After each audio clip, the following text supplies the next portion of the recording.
Salut Anne. Et bonjour Emmanuel.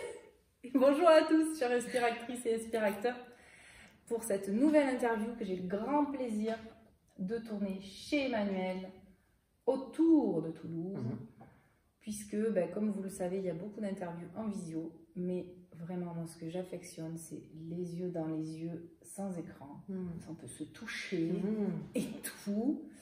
Une vraie rencontre. Voilà. Voilà. Et surtout que c'est assez rigolo parce qu'avec Emmanuel, on s'est rencontrés d'abord à distance sur les réseaux sociaux. Et je t'ai découverte quand tu changeais de vie, que tu vendais ta maison, tu faisais un vide maison total pour partir sur les routes, sur chemin de Compostelle et puis aussi en camping-car. Bon, je ne sais plus trop la chronologie, mais il y avait vraiment un gros changement, une épuration, on va dire, de ta vie suite à un burn-out. Chose que tu as raconté dans un spectacle, une conférence gesticulée qui s'appelle Sur les chemins de l'authenticité, que j'ai grand plaisir à suivre même de près. Et aujourd'hui, tu as, par rapport à ces cheminements vers toi, sur le chemin à pied, mais aussi intérieurement, puisque tu as un parcours en développement personnel profond, tu as aujourd'hui réorienté tes activités autour de la communication. Et donc aujourd'hui, tu portes un projet dont tu nous parleras, puisqu'il est complètement en résonance avec le thème des interviews Inspire the Change, qui sont donc autour de l'engagement. Alors Emmanuel, qu'est-ce que pour toi l'engagement? Est-ce que tu pourrais te qualifier de militante ou d'activiste, qui sont des mots assez forts que j'aime utiliser aussi parce qu'ils permettent de dire attends, non, ça me fait réagir ce mot-là, ou moi j'y mets ça derrière. Voilà. Est-ce que je pourrais me qualifier d'engagée? J'ai envie de te dire oui tout de suite comme ça, et puis il y a une part de moi qui est en train de dire waouh, t'es en train de te mettre dans une case, t'es une fille engagée, comme s'il y avait des gens qui n'étaient pas engagés. Bon, ok, faisons simple. Ouais, j'ai envie de me définir comme quelqu'un d'engagé parce que je pense que je suis une femme de croyance, c'est-à-dire que j'agis en fonction de choses qui sont profondément vibrantes pour moi, que je pense vraies, que je pense justes, enfin que je mets du côté lumineux de la force en fait. Et au regard de ce que je crois juste et bon, je mets de l'énergie dans cette direction-là. J'essaie de fédérer des personnes, j'essaie de communiquer, de partager ce en quoi je crois. Et puis, bon, je suis une entrepreneuse, j'ai cru que je ne l'étais plus il y a quelques temps, et puis en fait c'est en train de me regagner. Chasser le naturel, il revient au galop, c'est ce qu'on dit. Et donc mon engagement en fait prend plein de formes, mais surtout des formes entrepreneuriales en fait. Et la part de moi qui dirait que non, je ne suis pas quelqu'un d'engagé, en fait, tendrait à vouloir dire que c'est pas possible de ne pas être engagé, en fait. Je vois bien. C'est que là, tu vas la dire. Mais non, mais forcément, en fait. Enfin, même quelqu'un qui, par exemple, décide de ne rien faire techniquement de sa vie, de pas, je sais pas moi, de pas se prendre en main. Le non-choix est un choix. Mais c'est ça. En fait, il est engagé dans le fait de ne pas choisir ou d'être dans l'inactivité. Par exemple, quand tu médites, est-ce que tu es quelqu'un d'engagé? En fait, est-ce qu'engagement et activisme, c'est la même chose? Voilà, peut-être qu'il y a des distinctions à faire. Ouais, je sais pas. Et tu posais la question du militantisme. Engagement, militantisme, activisme, où on est encore plus dans le, tu vois, c'est moi ce que j'y sens, et c'est vrai que c'est souvent aussi ce que les gens sentent, parce que voilà, derrière des mots et des valeurs, c'est pour ça que j'utilise ces différents mots. On a des définitions différentes, mais c'est vrai qu'il y en a aussi qui véhiculent quand même pour beaucoup la même chose. Il y a une question que je pose à la fin où c'est rigolo parce que tout le monde part sur la même réponse en disant oui mais non mais c'est pas ça. Et on verra toi comment tu vas partir. Mais il y a des mots qui véhiculent quand même dans l'imaginaire collectif, on se rend compte des mêmes choses. Alors, en fait, ce que tu m'amènes à réfléchir là, c'est presque le côté dichotomique, être ou pas être d'une manière ou d'une autre. Dans le militantisme, j'ai ressenti ces deux parts-là. Je m'explique. Il y a l'idée d'être militant et d'être un combattant en fait. Voilà. Moi, je pense que je suis une guerrière certains disent guerrière de lumière, je sais pas quoi, bon, peu importe. mais en tout cas, ouais, je prends les choses en main, j'agis, voilà, je bouge. Mais avant, je pense que je bougeais beaucoup contre. C'est-à-dire qu'il y avait des choses qui m'insupportaient et j'allais lutter contre ces flux, ces énergies-là, ces communautés qui pensaient certaines choses qui ne rejoignaient pas en fait mes propres convictions. Aujourd'hui, j'ai peut-être parce que j'ai vieilli ou que je suis peut-être fatiguée d'avoir fait un burn-out, d'être une hyperactive, je sais pas, mais en tout cas, j'ai plus envie de mettre mon énergie pour œuvrer pour des choses, encore une fois, en lesquelles je crois. Je dis souvent, on ne force pas un âne à boire. Moi, j'ai l'impression que dans ma carrière militante, parce que j'ai beaucoup d'engagements sociétaux, patronaux, etc. Qui t'ont conduit au burn-out? Qui ont contribué en tout cas. Disons que tu en avais mis beaucoup. C'est pas l'engagement en soi, c'est la masse.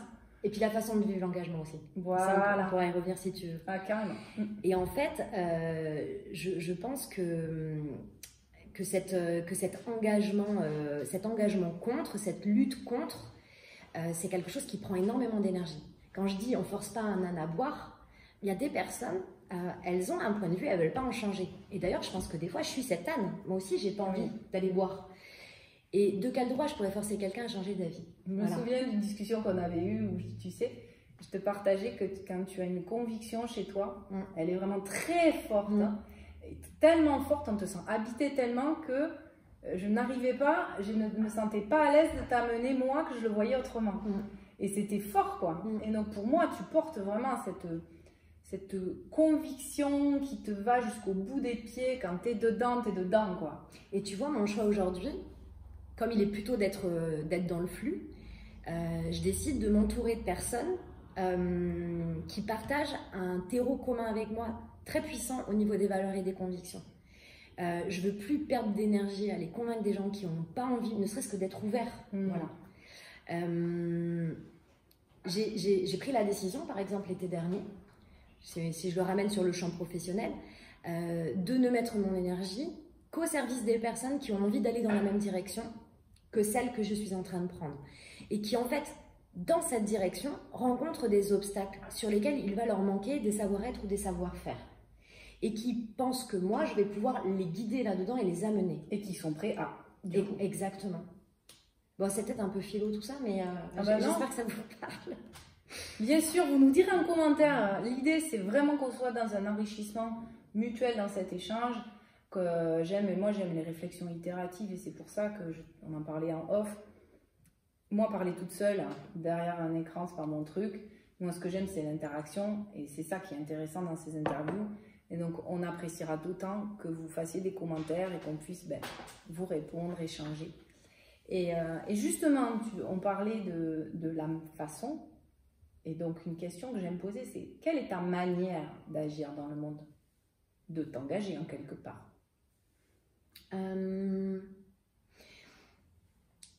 Tu vois, je suis une nana de la com, ok, et en fait j'ai compris il y a très peu de temps que ce qui me plaisait dans la communication, c'était d'écouter l'autre. C'était pas tant de m'exprimer en tant qu'émetteur, mais c'était plutôt d'être dans la posture de celui qui reçoit et qui perçoit de l'autre.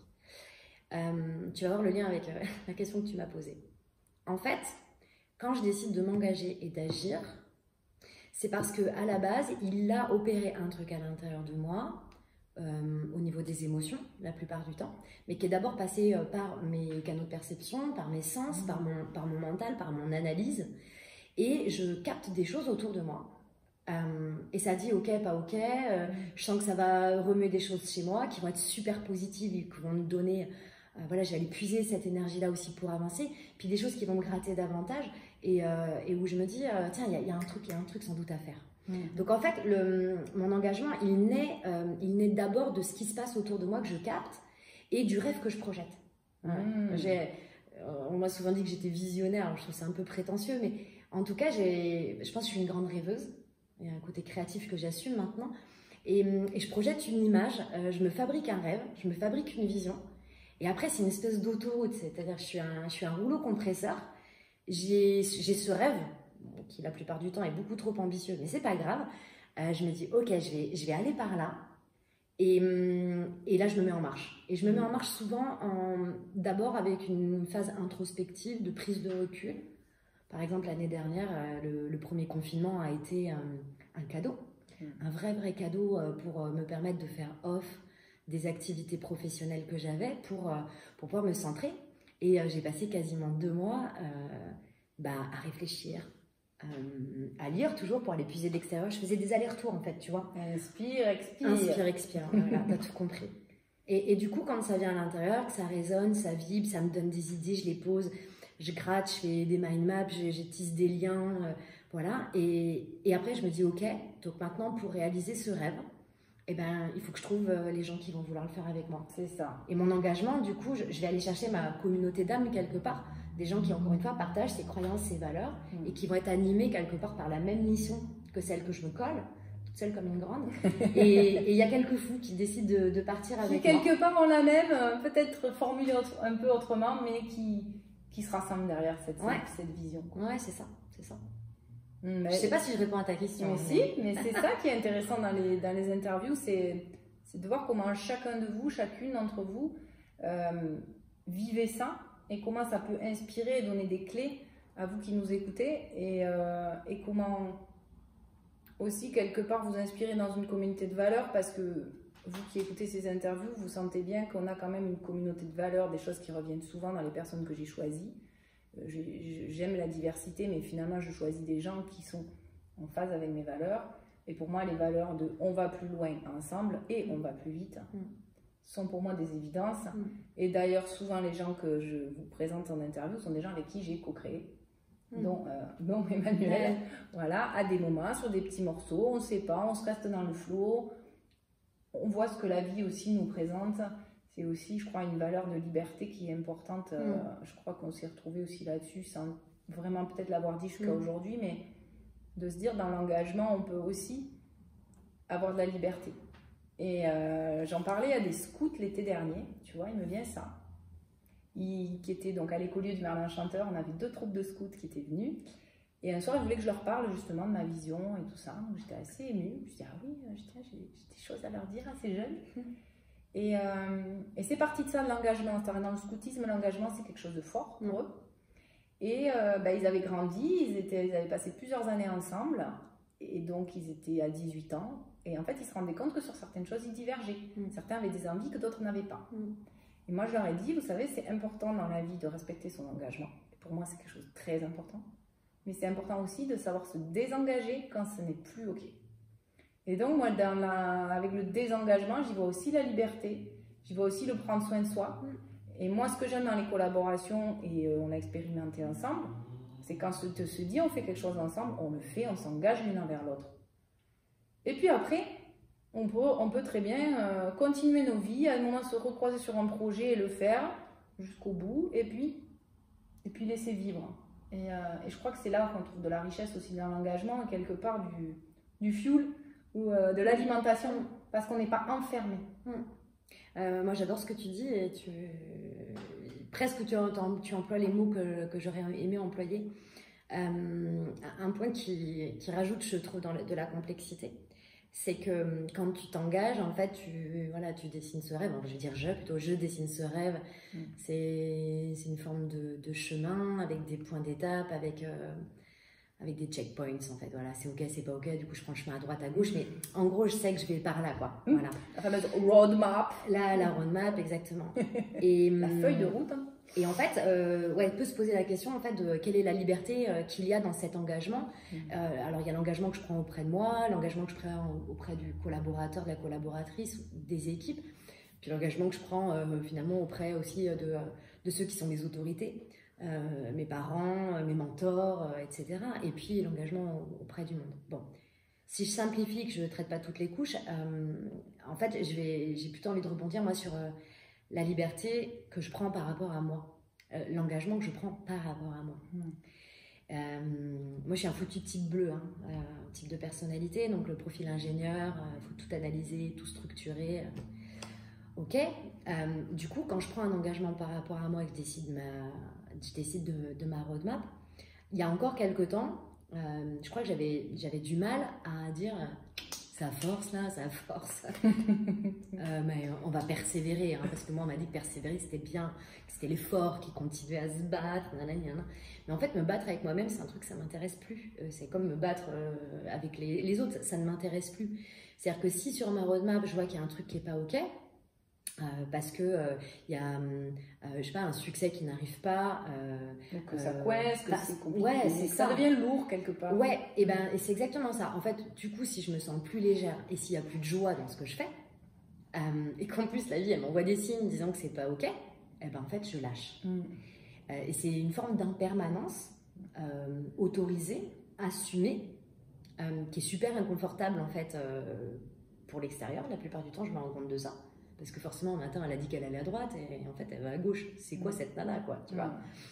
Mais ça se justifie, ça s'explique. Et en fait, ça donne une liberté aussi à l'autre. Oui. Et de pouvoir lui aussi, voilà, changer son cap. Et en fait, c'est ok. Parce s'il y a vraiment un truc qu'il ne faut pas faire, c'est faire quelque chose contre soi-même. Parce que dans tous les cas, c'est perdant. Dans tous les cas, il va forcément se passer des trucs. Ouais, enfin, j'ai envie de dire destructeur, c'est le mot qui me vient, mais c'est ça.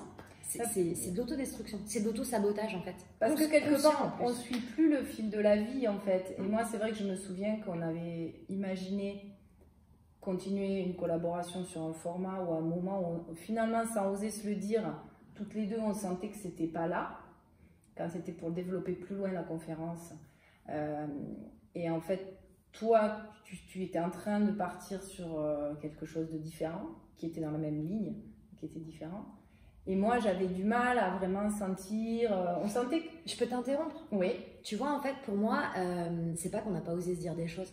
En fait, j'ai la sensation que quand ça bouge vite à l'intérieur et puis quand ça bouge vite à l'extérieur, parfois, en fait... On est tellement dans l'instant et en plus quand on est sensible à vivre le truc que du coup on n'a pas la prise de hauteur nécessaire et suffisante pour se rendre compte que par exemple on avait dit qu'on irait à gauche et on est en train d'aller à droite. Et du coup comme on n'est pas en prise avec ça, et ben on peut même pas le dire à l'autre, tu vois. Donc ça demande une tolérance magnifique de la part de l'autre. Et comme tu dis, de revenir dans l'écoute de l'autre et dans l'écoute sensible. Parce qu'à un moment, on le sentait toutes les deux. C'est là où je disais, on n'a peut-être pas osé se dire. C'est-à-dire qu'à un moment, on le sentait en nous quand même. On le sentait, mais on a mis peut-être un certain temps avant, tu vois. C'est sûr.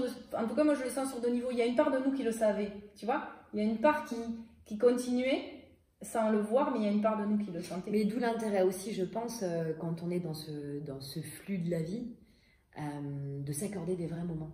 Quand je dis s'accorder des vrais moments, c'est des vrais moments, je qualifie, pardon, omission simple, des vrais moments de prise de hauteur sur soi. Je vais parler solitude. Est-ce que tu dirais de solitude? Alors, chez moi, ça prend une forme de solitude, très clairement, mais je pense que c'est pas le cas pour tout le monde.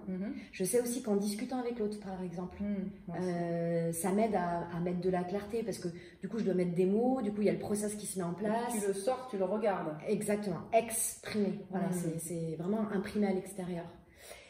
Et ces vrais moments de prise de hauteur sur soi, ça me rappelle un épisode récent, encore une fois, de l'été dernier. Je me dis, ok, je suis en train de monter une 5e boîte, la nana qui avait dit qu'elle arrêterait. Je suis en train de monter une 5e boîte et je me spécialise dans les RH et dans un sujet qui s'appelle la QVT, voilà, la qualité de vie des travailleurs. Donc là, les RH, pour ceux qui nous écoutent et qui ne sont peut-être pas salariés, donc les ressources humaines. Oui, pardon. Et la QVT, donc c'est tout ce qui est le bien-être du travailleur, du salarié plutôt, mais ça peut aussi toucher les patrons. Ouais. Et donc il y a un acronyme courant, enfin connu dans le milieu qui s'appelle la QVT, qualité et vie au travail. C'est ça. Et donc je me dis, ok, tu es en train de partir à fond, de t'engager dans cette nouvelle voie. Sachant que c'était un lien avec le burn-out quand même, que tu avais vécu aussi. Mais il y avait eu un cheminement. C'est ça, je me dis, mais qu'est-ce qui fait que d'un seul coup, il y a ce truc-là qui explose, que tu te sens en zone de confort, que ça t'excite intellectuellement, émotionnellement. Et donc, je fais cette phase de prise de hauteur. Et l'objectif de la qualité de vie au travail, pour une entreprise, je me place point de vue entreprise, de la personne morale qu'est l'entreprise, l'objectif, c'est de concilier performance économique et performance sociale. C'est-à-dire l'entreprise, elle est là pour être performante économiquement, faire de l'argent, rester rentable, être dans la survie.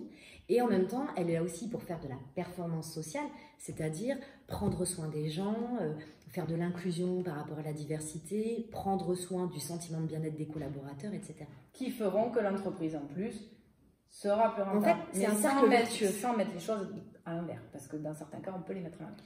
Voilà, l'idée, c'est de créer ce cercle vertueux. Et je me dis, ok, tiens, conjuguer performance économique et performance sociale.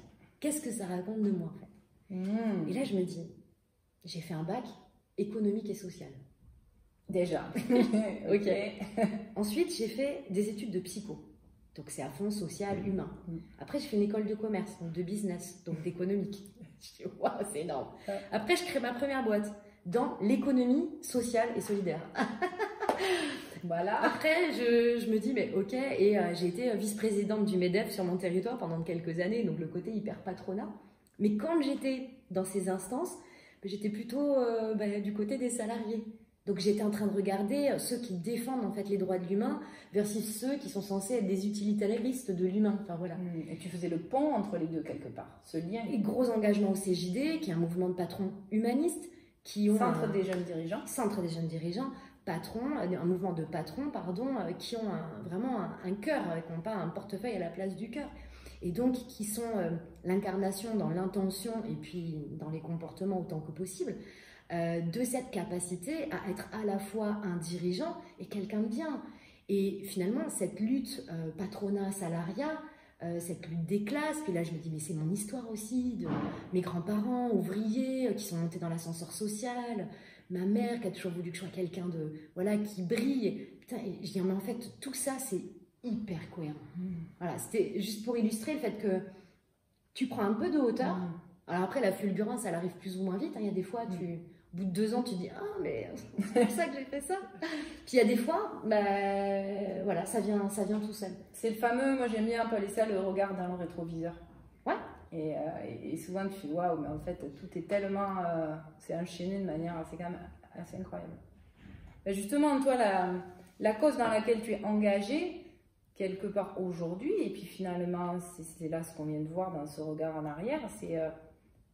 j'ai envie de dire, ça a toujours été la cause humaine et la cause du bien-être de l'humain dans le travail, dans sa manière d'être en activité professionnelle, quelque part. Mais avant, en fait, j'étais sur la dimension exocentrée et maintenant je suis sur la dimension plus Est-ce que tu peux nous l'expliquer? Ouais.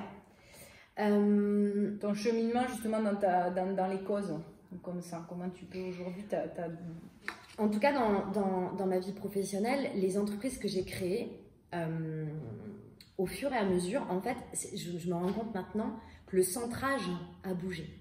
C'est-à-dire que là, je viens de passer une quinzaine d'années à créer des boîtes, à les développer, machin, à travailler, à prester pour un certain nombre de... Donc à faire des prestations. Des prestations, merci pour la traduction, pardon.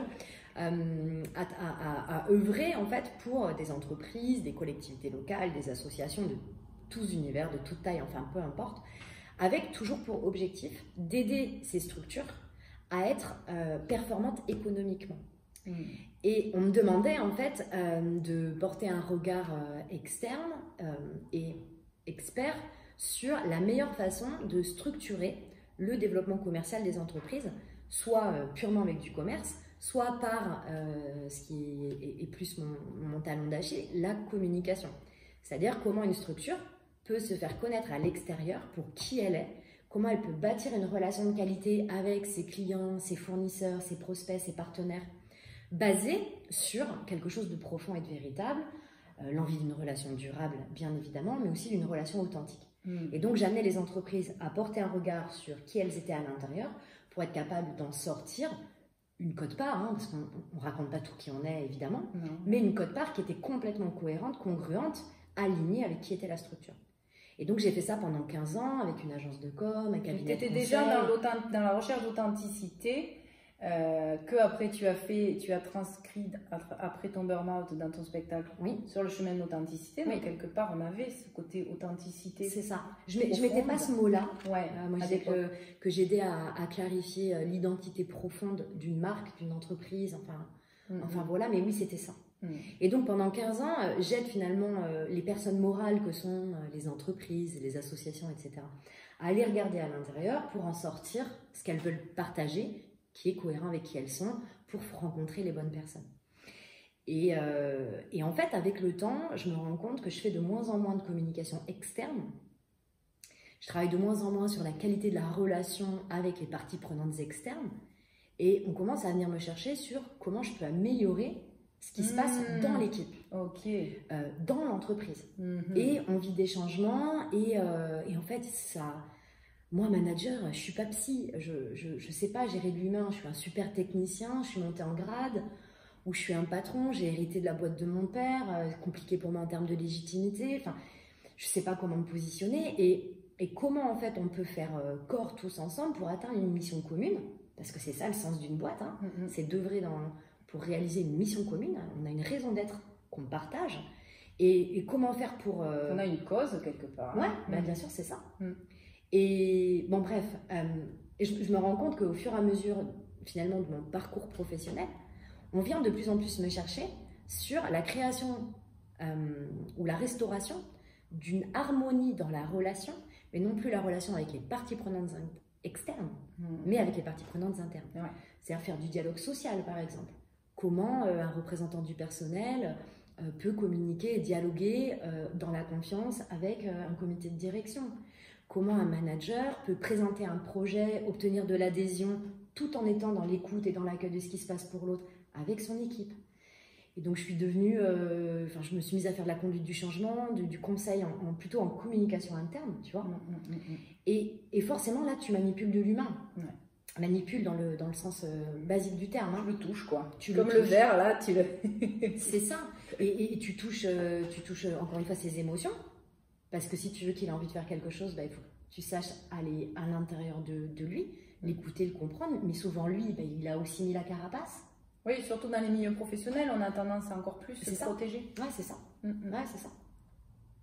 Et donc voilà, et avec le fil du temps, puis plus mon histoire personnelle de burn-out, de développement perso, etc., de vie spirituelle aussi, hein, c'est... Je n'ai pas une vie religieuse, mais j'ai une vie spirituelle. Bah, ça m'a amené à me positionner en fait en tant que prestataire dans les entreprises comme étant un peu celle à qui on peut tout dire, qui va pas juger, qui va aussi avoir le cash de dire les choses. Ouais. Et en fait, on m'achète ma cachitude. C'est bête de dire ça, mais oui. On se ressemble sur ça, sur pas mal. Je se ressemble, ça semble, hein, comme on disait. Mais tu vois, derrière la cachitude, derrière cette finalement exigence quelque part de dire les choses, c'est ok si c'est pas vrai ce que je renvoie, oui. Tu vois. Et il y a toujours, c'est toujours sous couvert de mon mot fétiche.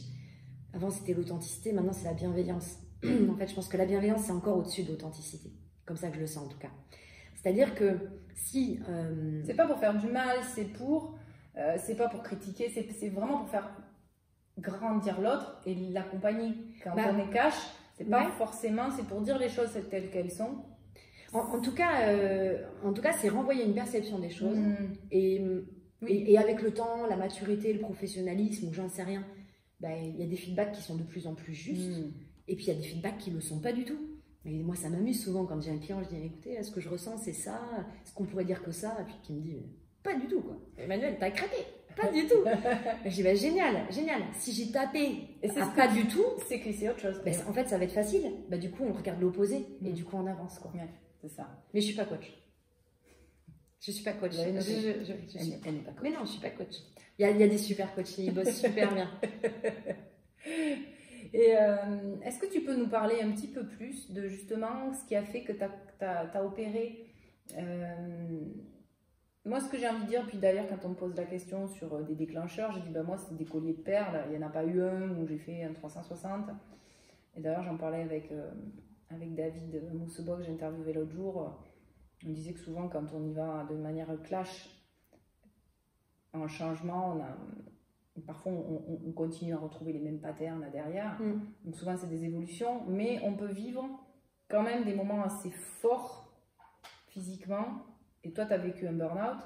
Et est-ce que tu pourrais un petit peu plus nous en parler, ce que ça t'a fait vivre, ce que c'est venu justement interroger certainement sur le fait d'être en force sur le fait d'être contre, d'être dans un engagement plus de combat, et où quelque part là on t'a forcé à être à terre, à lâcher les armes.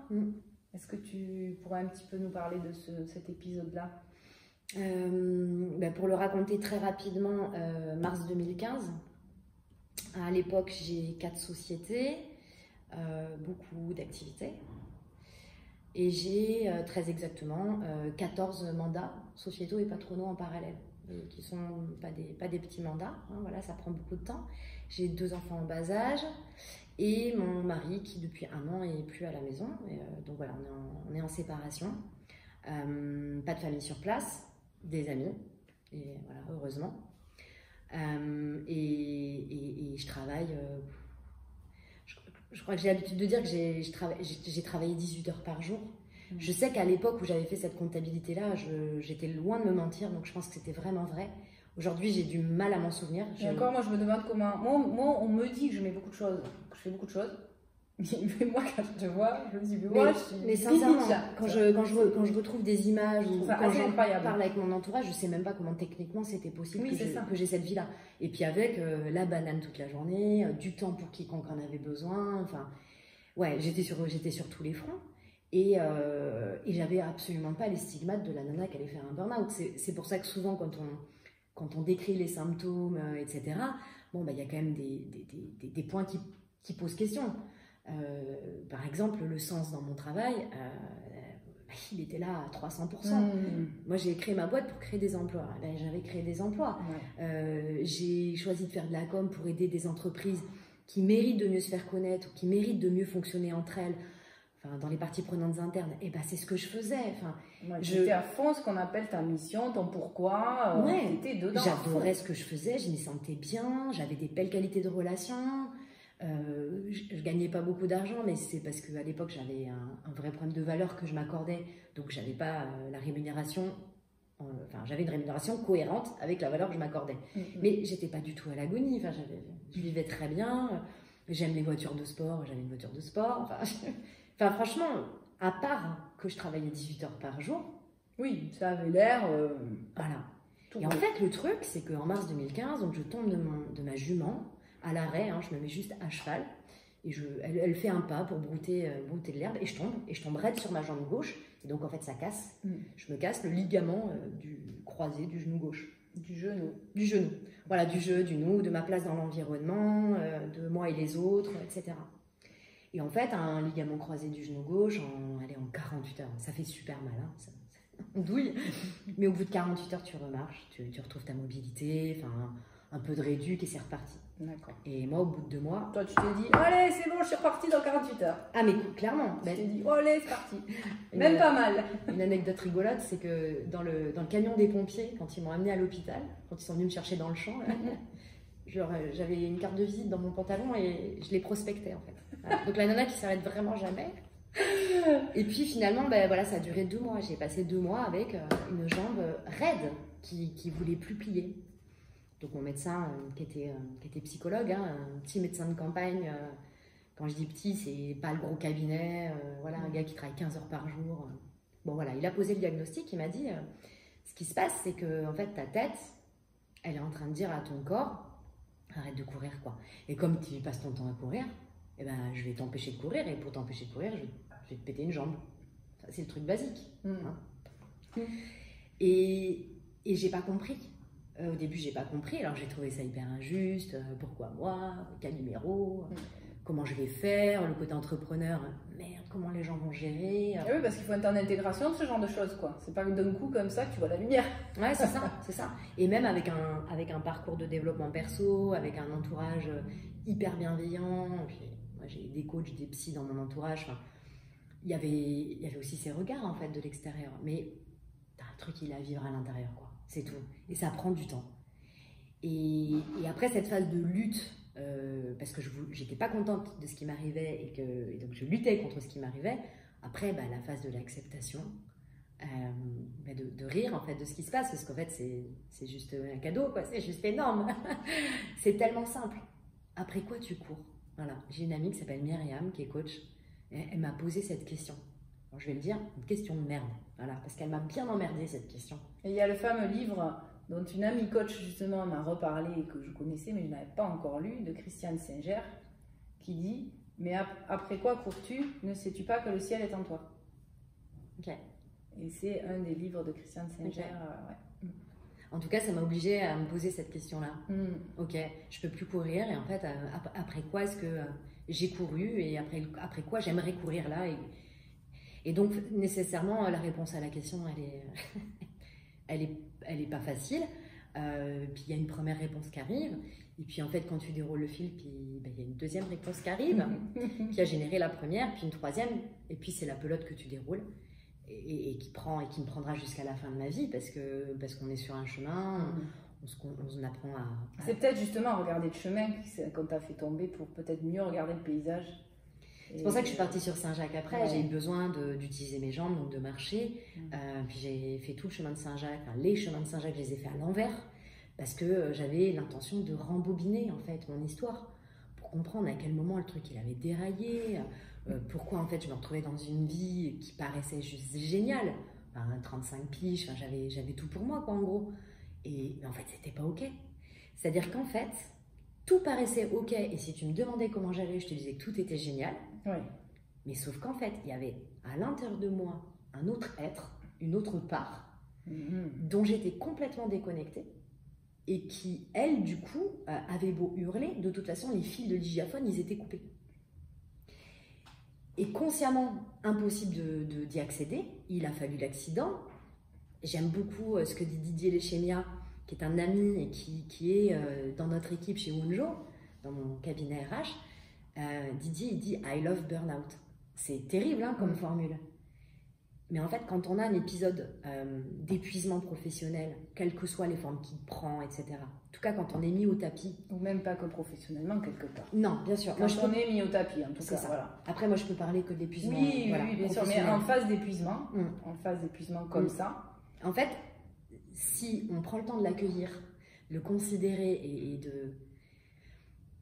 En fait, c'est un cadeau. Parce que c'est comme toute épreuve, en fait. C'est enseignant. Après, il n'y a pas un moment donné où on se dit « ça y est, c'est bon, j'ai tout compris ». On aimerait. J'ai enlevé l'armure, ça y est, je suis vraiment dans mon déguisement de départ, quoi, dans le personnage que j'ai envie d'être dans cette vie, quoi. Voile, et ça y est, c'est parti, quoi. Et non, parce que là, tu te mens encore et tu vas... Et il y aura d'autres chutes.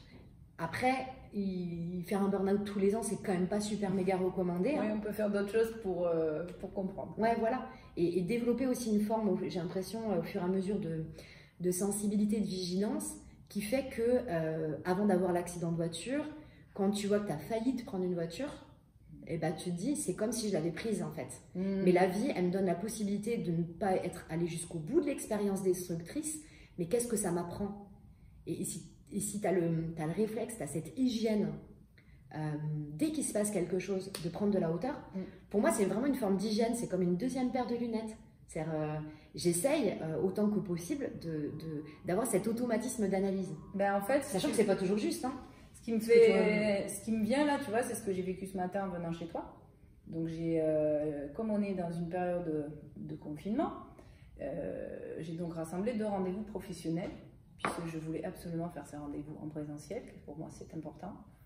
Et donc, j'ai mis dans une journée 2 gros rendez-vous qui normalement auraient nécessité une journée chacun pour être correct. Et en partant du premier rendez-vous pour venir chez Emmanuel, je me suis dépêchée.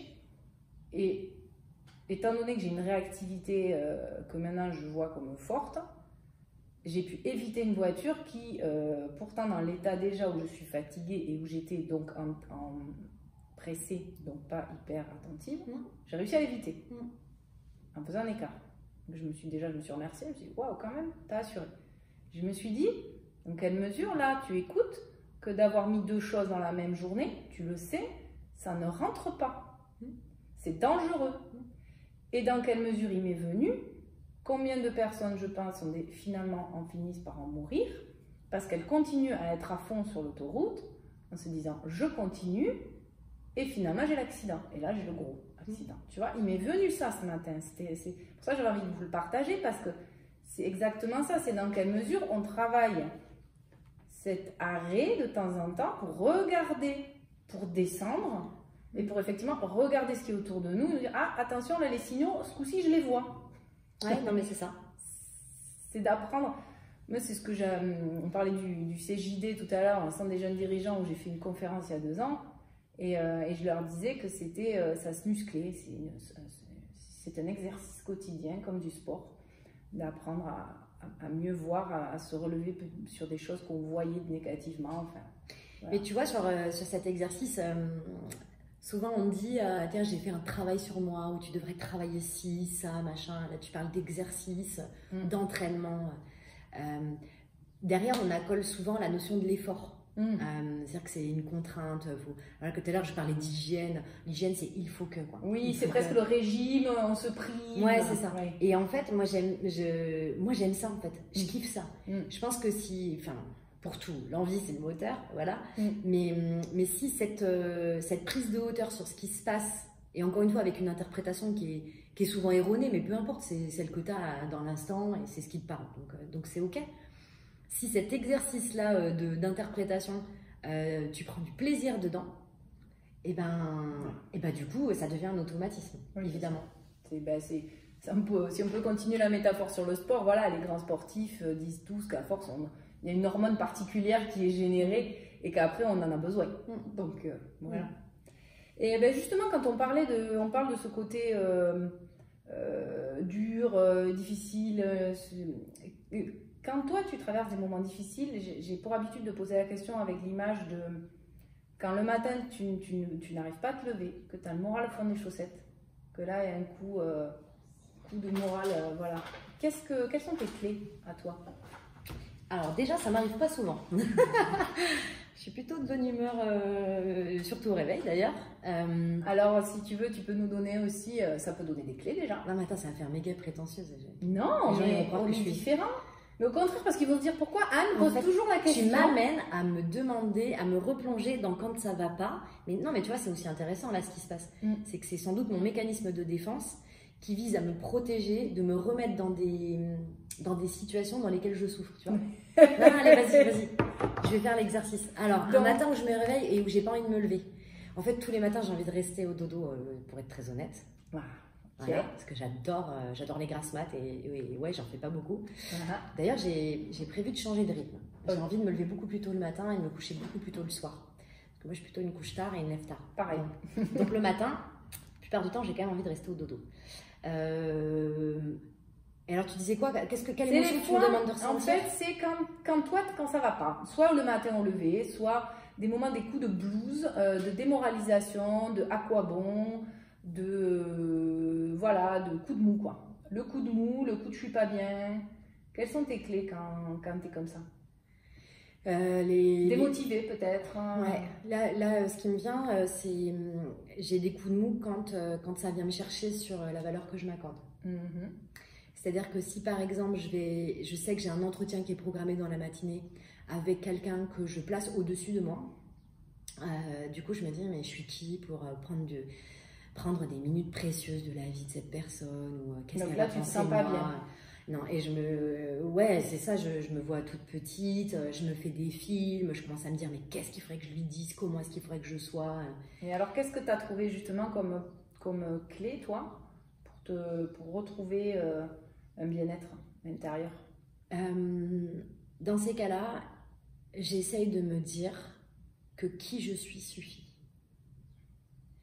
Même si là t'es pas bien, ben je suis pas la plus compétente, je suis pas sûrement pas la plus jolie, je suis pas la meilleure communicante, je suis pas, même tout ce qui pourrait paraître être des talents, tu vois, ou des savoir-faire, je suis pas la meilleure de tout ça. Derrière il y a, je sais pas si vous le percevez, il y a cette quête de perfection, voilà, de besoin d'être toujours plus en fait. Donc c'est pas que tu vas te forcer à aller bien, c'est que tu vas te dire ok, je suis pas bonne, quelque part. Et c'est ok comme ça. Mais je vais être péjorative, je veux dire, je pète un coup. Voilà. Voilà une astuce que je dis aussi des fois.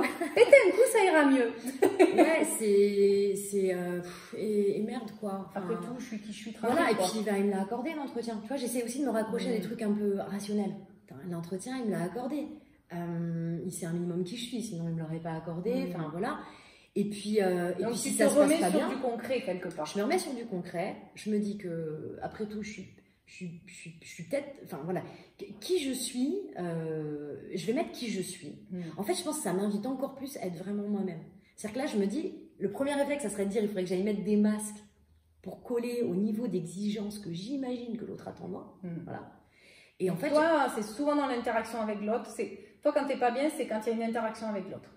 Ouais, qui peut me juger en fait. C'est pas forcément voilà le matin où tu sais pas pourquoi tu te réveilles, t'es pas en forme. Non, oui, si c'est ça ta question. Ouais, voilà, c'est plutôt toi quand il y a une interaction, un enjeu relationnel que là tu peux des fois être mal. Oui, clairement. Et en fait, ce juge extérieur, en fait, je colle à l'autre le rôle d'être un juge, alors qu'en fait, il en a rien à foutre, il n'a pas du tout signé pour être mon juge, mais moi j'imagine qu'il va l'être. Et si on déconstruit le processus, en fait, c'est juste que ça réactive mon juge intérieur. C'est-à-dire que cette personne-là, elle n'est que l'interface, voilà, elle ne vient que incarner les propres voix que j'ai dans ma tête et qui disent c'est ok, c'est pas ok, etc. Donc j'essaie de faire taire toutes ces voix par du rationnel. Non, je pète un coup, je pète un coup, recentrage. On vient du même endroit, on termine au même endroit, c'est souvent ce que je me dis. Ouais, c'est ça. Finalement, il est comme moi, hein. Il n'est pas ni plus ni moins. Et puis un truc qui me va bien, en tout cas, j'allais dire qui marche bien, mais non, qui moi me va bien, c'est que du coup, dans l'interaction, quand je suis pas sûre voilà, d'être à la hauteur, en fait, je suis hyper souriante. Bon, ça va, ça je me force pas trop, mais je laisse la place à l'autre. C'est-à-dire que je vais poser une question ouverte. Il va me dire des choses. Moi, je vais faire confiance au fait que je perçois des choses qui ne sont pas dites. J'écoute aussi les mots. Et en fait, je vais rebondir là-dessus. Je vais poser des questions. Et en gros, je vais faire mon intéressante. Tu fais quelque part, tu cultives du silence. Ouais. Et de l'écoute. Et de l'écoute.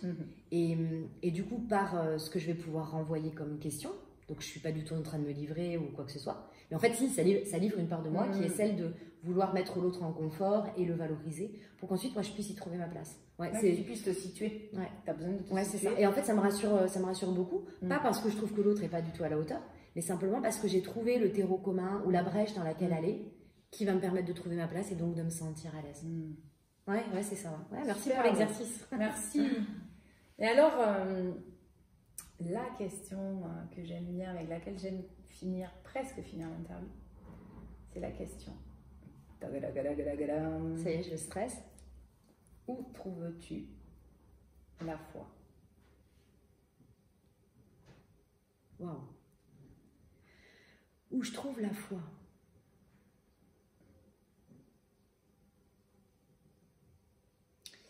En fait, c'est super compliqué ta question. Bon, tu le sais très bien, sinon tu la poserais pas. C'est marrant parce que à la question où, j'aurais envie de te répondre un lieu. Mais vas-y, fais-toi plaisir. Mais en fait, c'est pas un lieu ma réponse. Tu vois, presque comment tu trouves la foi ou... Bon, je vais faire une réponse ésotérique, hein, tant pis. Moi, j'ai la sensation qu'il y a en moi, donc je crois que ça existe chez tout le monde, comme une boule d'énergie, un endroit qui est à la fois pas super grand, voilà, je sais pas qu'il doit faire la taille d'une orange, mais qui en même temps renferme l'intégralité du monde, de l'univers, des connaissances des gens, enfin voilà. Il y a comme si toute cette immensité à l'extérieur était en moi, et dans ce truc-là, il y a des vibrations super fortes et il y a des infos qui arrivent. Alors certains appellent ça l'intuition, tu vois. C'est un lieu finalement. Hein. Ouais, c'est vrai parce que je te dis que c'est à l'intérieur de moi et je te le matérialise. Ouais, c'est un lieu. Hein. Ouais. Et là-dedans, c'est comme si c'était un puits inépuisable. Voilà, un puits sans fond. Je sais pas très bien comment ça fonctionne cette bestiole, je sais pas comment ça se recharge, etc. Mais je sais que quand je fais appel à lui, quand je dis ok, je sais pas, je suis perdue, je vais à droite, je vais à gauche, enfin voilà. Je gesticule. Ouais, et voilà. Je gesticule à droite ou je gesticule à gauche? Et ben, en fait, je sais. Et là, l'info, elle est mais immédiate. Immédiate. Donc, je sais pas comment cette machine formidable fonctionne. Mais c'est là où est ta foi. Mais ouais, c'est là où ça me dit c'est ok, quoi. Et c'est ça c'est ça qui est ok pour toi. Waouh. Quel beau lieu, vous nous direz. Il va falloir aller prendre l'apéro. Comment vous avez perçu Ah, moi j'ai senti, j'ai vraiment vu une belle boule, pour moi incandescente et mouvante en même c'est temps. ça. C'est ça. Une espèce de volcan.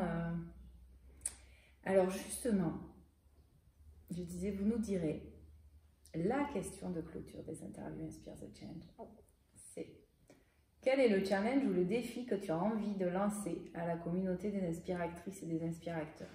Ce qui te vient, ça peut être quelque chose à écrire, ça peut être quelque chose qui va durer une semaine, un mois, ça peut être une nouvelle habitude, ça peut être ce que tu as envie, une sortie de zone, ce que tu as envie. Peut-être pas un burn-out, mais quoique. Salut. Je vous invite à aller faire un petit burn-out la semaine prochaine. Ok, il y a un truc qui m'est venu tout de suite. Super. Alors, le défi que je vous donne. Peut-être que pour certains, c'est pas un défi d'ailleurs, et si c'est le cas, alléluia, quoi, c'est trop cool. Mais pour ceux pour lesquels ça serait pas naturel ou confortable, façon technique des petits pas, comme on fait nous dans les entreprises en démarche qualité, en amélioration continue, le petit pas que je vous propose d'essayer, qui encore une fois peut vous paraître énorme, c'est d'oser dire à quelqu'un de votre entourage quelque chose que vous ressentez et qui vous paraît difficile à lui exprimer. Ça peut être votre conjoint, ça peut être votre collègue, ça peut être votre manager. Et dans l'instruction que je vous donne, c'est pas forcément quelque chose qui vous coûte, qui vous peine, qui vous met dans des états moins. Ça peut être simplement, j'en sais rien, vous êtes dans un parc, vous voyez une maman avec son gamin, et vous allez voir cette personne, donc avec votre masque, distanciation sociale, hein, on est d'accord? Non, je rigole. Et vous allez voir cette femme, et puis vous lui dites, waouh, qu'est-ce que vous êtes une belle maman. Juste ça, vous voyez, juste un truc simple et gratuit. Qui vous traverse. Mais osez exprimer ce qui se passe à l'intérieur. Et si c'est OK pour vous et que vous avez envie de pousser un petit peu encore plus le oser, on vous propose de nous mettre en commentaire ce que ça vous aura fait vivre, comment vous l'aurez vécu, cette expérience. Ça sera vraiment très enrichissant, à la fois pour nous et puis à la fois pour toutes les personnes qui liront les commentaires. Et je pense que ça, voilà, le fait de partager après comment vous avez vécu ces défis, c'est enrichissant pour tout le monde. Et si vous pouvez le faire dans la sphère professionnelle, ça m'arrange personnellement. Ça me donnerait du grain à moudre pour la communication et quelque part le partage d'expériences dans le cadre de nos activités professionnelles. Bah ouais, ça pourrait être super intéressant. Si vous voulez être encore plus sympa avec moi en tout cas, ça serait cool. Ouais, si vous avez envie de faire un cadeau à Emmanuel. Alors justement, si vous avez envie d'en savoir plus sur ce que fait Emmanuel, donc son nouveau cabinet conseil en qualité de vie au travail s'appelle Wunjo, W-U-N-J-O. C'est ça. Je crois bien que le site est en ligne. Oui, wunjo.life. Voilà. Puisqu'on est là pour améliorer la vie des gens et les aider à préserver leur vie. Donc .life. Voilà, voilà. Oui, maintenant on peut avoir plein d'extensions. Ouais. La petite astuce techno du jour. Écoutez, on vous remercie d'avoir été avec nous pour ce beau moment. Manu, je suis tellement enchantée qu'on ait enfin pu faire. Merci Anna, on fait le câlin.